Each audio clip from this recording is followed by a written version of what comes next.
जामनेर तालुक्यातील पहुर शेंदोर्णी रस्त्यावर अपघात झाला असून यात 40 वर्षीय महिलेचा मृत्यू झाला आहे।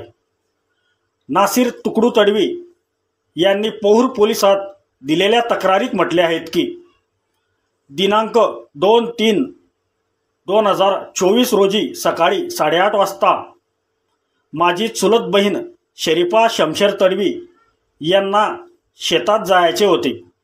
त्यामुळे माझे नातेवाईक मनोहर तडवी यांना माझ्या चुलत बहिणीने सांगितले की मला मोटरसायकलवर सरकारी दवाखान्यापर्यंत सोडून द्या।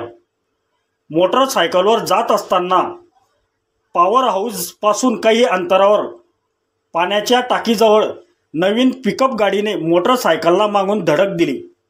यात शरीफा तडवी रोडवर पडल्याने त्यांच्या डोक्याला मार लागला असल्याची माहिती माझा मोठा भाऊ युनुस तडवी याने मला दिली। मी घटनास्थळी दाखल होत आम्ही दोघं भावांनी चुलत बहीण शरीफा तडवीला खासगी वाहनाने पहुर ग्रामीण रुग्णालयात आणले।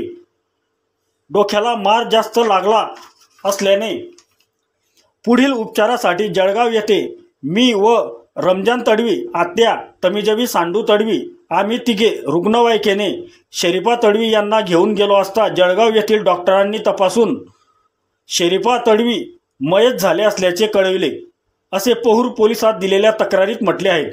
या प्रकरणी पहुर पोलिसात गुन्हा दाखल करण्यात आल्याचे नासिर तडवी यांनी सांगितले।